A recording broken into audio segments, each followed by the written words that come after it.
Volkswagen is a brand that has long been connected to pop culture, going all the way back to its time as the favorite brand of microbus driving hippies.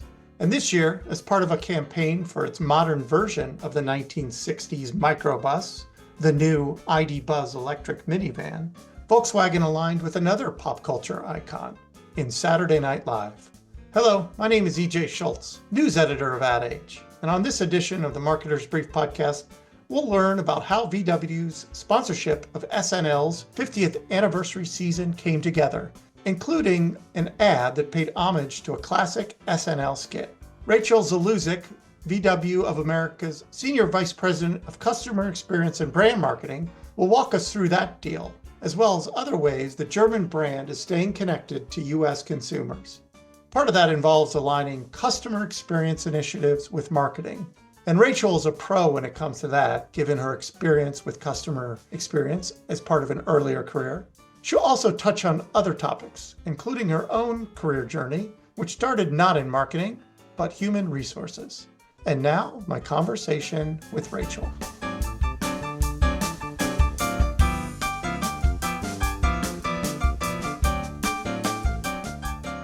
Hi, Rachael. Welcome to the Marketer's Brief podcast. Hi, EJ. Thanks for having me. So you were promoted into your current role, I think about 2 years ago. I want to start by asking, take us back in time a little bit, and what have been your priorities since overseeing marketing at Volkswagen of America? Yeah, so it's a little over 2 years ago at this point, EJ, and I think my biggest priority since taking on the role was really merging together the two teams that I now have responsibility over. So while newer to the role, I'm not new to the organization. I have been with Volkswagen for some time. And prior to taking responsibility for brand marketing, I was over customer experience and digital. And one thing that was really important for me to do first from kind of an org and leadership perspective was to make sure that we took the time to really integrate the two teams together, not just from a leadership and team dynamics perspective, but from a priorities perspective, right? Because they were very disparate before. And whereas you could be out there with a marketing message, with a brand message and a brand promise, and then you bring a customer in and really want to make sure that whatever your messaging when you have out there, once a customer comes in, you want them to experience the same thing so that what you promise is what you experience when you're in-house and when you're in the ecosystem and in the family. So really making sure that the messaging is the same, the priorities is the same, and that we're practicing effectively what we preach was truly a priority for me because I really come from the customer side first. And it's a different lens, at least in my experience from a marketer perspective, when you see things from the person who basically answers the phones when the customer calls you. It's a really different perspective. So that to me was priority number one.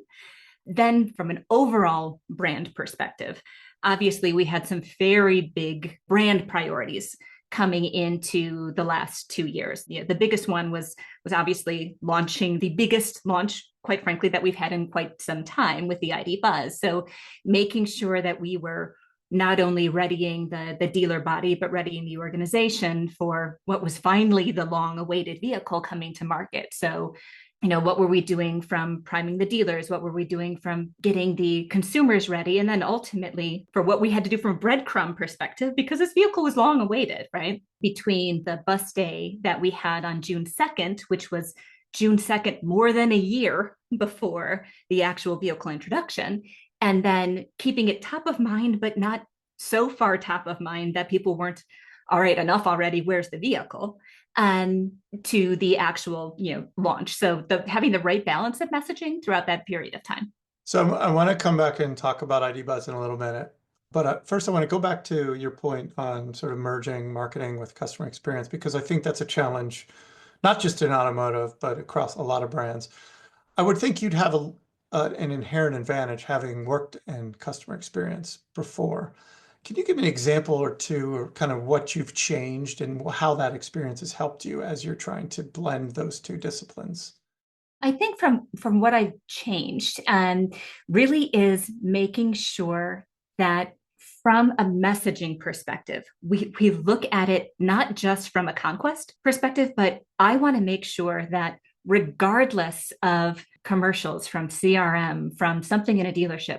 I want to look at it from the person who already has my vehicle in their driveway, right? If they already own my badge, are they going to be proud of what that message says? Am I speaking to them? Because I'm talking about that individual already, right? They've made an investment. They either are going to reinvest in the brand or not. They're an ambassador already. So it's not just wanting to convince somebody else to purchase a Volkswagen and become part of the family. It's making sure the people who've already made that commitment are going to be just as comfortable, just as proud, just as happy with the message as anybody else. And I say that because, again, having so many years on the customer side of things and having not necessarily been a part of crafting that message, I've been the recipient of phone calls and feedback to say people liked it, didn't like it, it resonated, were offended, were pleased with it, were not. And it occurred to me that that's an audience that's often forgotten because they're an audience that's already acquired. And, when you're thinking conquest, when you're thinking growth, there's often, we've got them, it's your job to keep them, not my job to keep them in terms of the marketer, where quite frankly, we all know that they're the most affordable audience to keep. So let's keep talking to them. Yes, we want to grow them, but a customer we have can be our biggest advocate.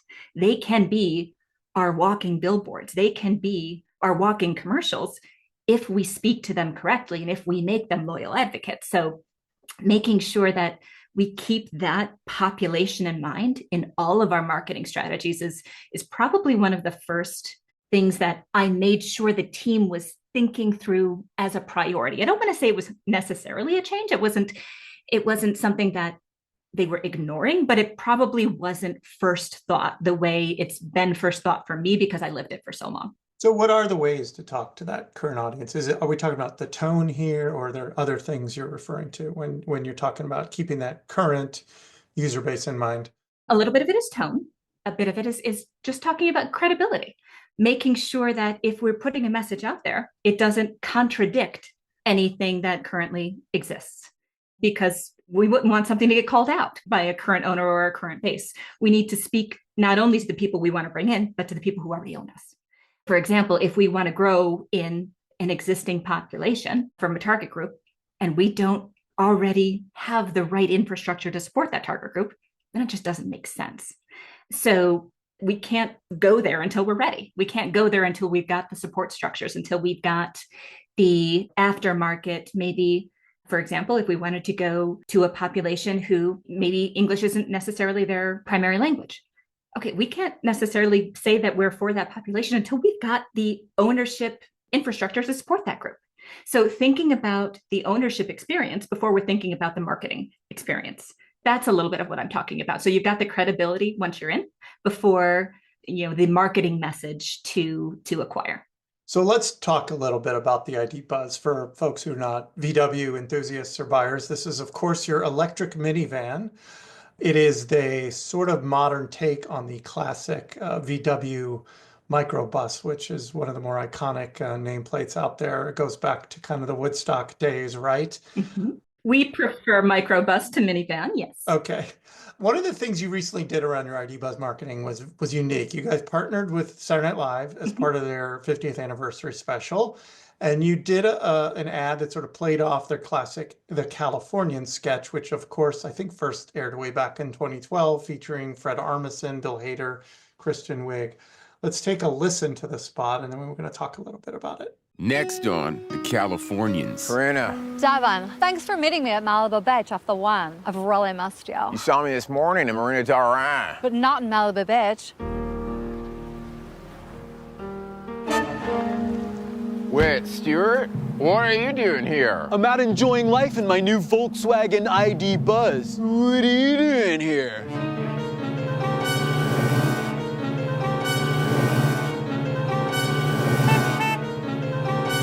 Wait, what's an ID Buzz? This. I've been approaching life with positive vibes. Yeah, that's rad. I know it's rad, Devin. I drove up the 5, got on the 405, and took the 10 to the PCH. It's giving total positivity. Wow, these seats are like California lounge chairs. We can go far in a single charge. Who knows where we'll end up? Probably on the 5 or the 101. The Californians. Okay, Rachel, tell us how that came to be. Oh boy, was this a fun project to work on, EJ. So the conversation started way back, at least for me, in 2023, which is really when we started talking with NBCU. And it really has been a multi-year partnership with NBC Universal. It was announced in mid 24. Actually, during the Paris Olympics was when we were announced as one of the presenting sponsors of the SNL 50-year anniversary, full season. And as part of that partnership, there were a lot of different elements associated with it. One of the elements of the relationship was custom content. And each one of the presenting partners received this moment where we could partner with the SNL franchise, and there would be a selected skit, sketch, commercial where SNL and the brand could align on one particular sketch and work together. Now, I will say it was a very different way of building a commercial. I'll talk about that in a moment. To build content, and then it would air adjacent to SNL properties throughout the NBC ecosystem. So we knew we were going to have custom content. We went back and forth on a couple of different concepts, but let's face it, from the start, Californians was one that was a favorite of both ours and of SNL. Then we went back and forth on a few different script ideas, but really the script was written by the SNL writers. The production was done by the SNL crew. We did have the pleasure of being on set for the filming, and I have to say, watching the reunion of Kristen and Fred and Bill for the first time, seeing them come back together, absolute career highlight. It was one of those moments where you will never forget. It was absolutely just hilarious. And their chemistry is as real as you would legitimately see it. And the behind the scenes was as funny in person as it was when we released it. It was great. But seeing just how well and authentically the vehicle fit into the storyline. And I'll be honest, we actually worked to make it seem like less of an ad than it was originally written in the script. I kept saying, let's back it off a little bit more. We wanted it to feel like it was part of an actual episode. And yes, it's clearly a paid sponsorship, and you've got the moments in there where we've got the disclaimers there accordingly, but didn't want to be so heavy-handed that it took away from the comedy and that it took away from the authenticity, because that's what feels SNL. And that's where you get the genuine connection between what is SNL, what is storytelling, and what Volkswagen does well as well, which is kind of that witty storytelling. So, having access to the entire SNL library, I'd assume, is sort of a dream come true. And there's so much you could have chosen from, I'd imagine. Why the Californians? We wanted something that just was natural, right? You didn't want anything where someone would have to say that was forced, that it didn't fit well, that it felt too much like a commercial. We also wanted as much of the original cast that would have been in the skit. So again, when you go through the available cast members that were there, kind of pared down, there was also, to me, the connection between kind of reimagining and bringing back an icon. And the Californians sketch itself is iconic when it comes to SNL. The ID Buzz is a reimagined icon of the bus. So just the parallels there, to me, made so much sense when you also consider the deep connection that the Volkswagen brand has with the state of California, right? Californians themselves have embraced Volkswagen and truly have kind of built the DNA of the brand, not just in the US, really have kind of built that like sub-surfer culture of Volkswagen globally. So what better way to pay homage to that than to kind of weave it in through this unique opportunity that we had through this partnership. Let's talk a little bit more about your EV approach. Obviously, it's no secret in automotive. If you go back a few years, there was a lot of hype about EVs. I think folks would acknowledge they haven't exactly met that hype, but obviously there's still a lot of energy across all automakers around electronic vehicles.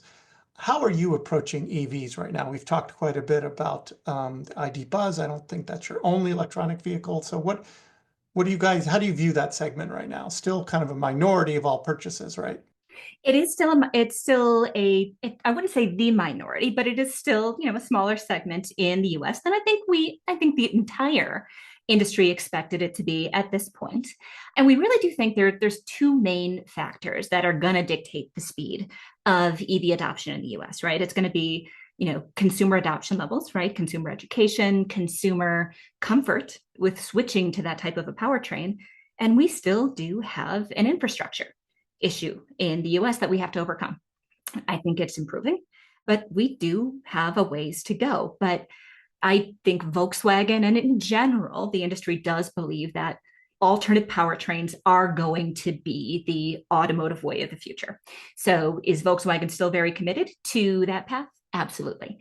Now, are we on the same trajectory that I think the whole industry thought we would have been years ago? No, it has slowed, and for that reason, we do as a brand, particularly in the U.S., we've got the flexibility, which is good for us to make sure we've got powertrains of choice for our customers in the market. For example, yes, we've been talking about the ID. Buzz, which is not only an electric vehicle, quite frankly, it is a brand halo. So we market it not just for being, an EV, it is a 7-seater family vehicle, but it's also the vehicle that does, elevate the brand. It really talks more, just as much about the brand as it does about electric vehicles. We also have the ID.4, which was actually the first electric SUV in the market and is actually assembled right here in Chattanooga, which a lot of people don't know that it is here in the US. But we also here in the US out of Chattanooga have the Volkswagen Atlas and Atlas Crossport. So those are still, ICE powertrains, making sure that we keep that powertrain of choice in the US with still having, many other ICE vehicles that we have. Also knowing that there's desire in the market for even more alternate powertrains, which we are continuing to evaluate the needs for in the market, making sure that we're keeping a pulse on what consumers want, where the industry is going, and making sure that we're looking at that accordingly to meet the customer where they want to be. I know a lot of brands have shifted their marketing to talk about that portfolio approach, right? And they may include hybrids in that as well. Do you guys still currently sell a hybrid in the US? Is that right? We don't currently. No, we don't currently have a hybrid in the US, but it is something that we're investigating.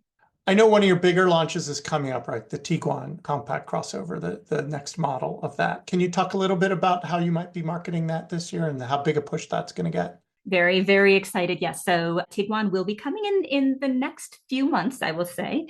And it is going to be a very big launch for us, probably as big, if not bigger, than the ID. Buzz, but in a different way. So ID. Buzz, I would call our brand halo, right? Where we look at it to kind of elevate all of kind of those brand image attributes that we're looking for, where Tiguan is more our volume halo, where it really reaches much more of the population in terms of the segment size, being in that ASUV sweet spot where it does kind of cross over from a demographic perspective. The facelift that this vehicle has received is dramatic, both from an exterior and an interior perspective. So you'll see us leaning in to really the change that this vehicle has received. And I expect a full 360 push this summer into the fall for everything Tiguan, not only at the tier 1 perspective, but all the way down into retail. Really, really, really excited about this launch and everything that it's going to bring. And I do know of all of the requests that we're getting, not only from dealers, but to the very, very loyal Tiguan owners who are anxiously awaiting for this vehicle. We keep getting pinged of when's it coming? What are we going to see? Dealers who were first introduced to it last October, I think it was, in Orlando. We had our last big dealer congress. And then I'm sure you've seen the recent releases that we had when we revealed the Tiguan to the press. It's gotten just incredible reviews. So I think people are hungry for it. So another one that I'm very fortunate to be able to be in this position to be able to market. So Rachel, we only have a couple minutes left. I want to end kind of where we started, which was with your career journey. I think you've been at Volkswagen America since 2008. Is that right? 2008 in a direct capacity, but actually 2002 is when I started my relationship with the brand.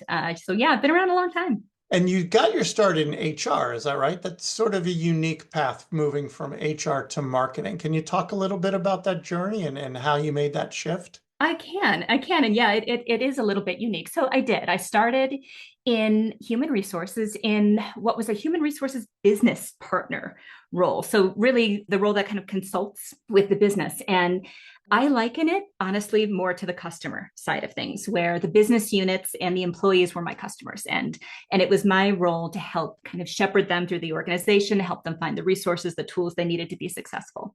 So it was from there that it was a natural transition for me to go from the internal customer, right, the employee, to the external customer. So I moved from there into the CX space, where I really spent the lion's share of my time in the organization. External customer CRM, customer relations, getting into customer data, data development, digital development, and then ultimately then into marketing. And we often talk about, the automotive business, the marketing business. At the end of the day, it's all about people, right? So when I talk about when I see the path and I talk about the path that I've been through, I think there's two things that I tell a lot of individuals who ask me that question, like, how does that work? It's truly about understanding what motivates people, right? A lot of it is relationship based, but a lot of it is about what motivates people, what questions do they have, what problems are they trying to solve? And at the end of the day, if you can get to that core, figure out what motivates them, figure out what problem they're trying to solve, and get to that, you can move on to the next base. So it's about metal, it's about product, but it's about building a relationship and trying to solve a problem. And whether you're doing that with messaging, whether you're doing that with a customer who's got an issue to solve, at the end of the day, that's what my role is, and that's what my team's here to do. And that's kind of how the path has laid itself out.